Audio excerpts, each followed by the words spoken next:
আচ্ছা, তোমরা কখনো এইভাবে পনির বানিয়ে দেখেছো? প্রথমে একটা থালাতে তেল আর নুন, হলুদের গুঁড়ো, জিরে গুঁড়ো, ধনে গুঁড়ো, লঙ্কার গুঁড়ো সব কিছু নিয়ে ভালো করে মেখে নিতে হবে।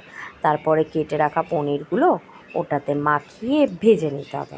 তারপরে একটা পাত্রের মধ্যে বেশ এক বাটি, মানে ছোটো বাটির এক বাটি বা বড় বাটির হাফ বাটি দই, তার মধ্যে দিয়ে দিতে হবে চারমগজ কাজু বাদাম বাটা আর সব রকম মশলার গুঁড়ো, লবণ, চিনি দিয়ে ভালো করে ফেটিয়ে নিতে হবে একটু জল দিয়ে।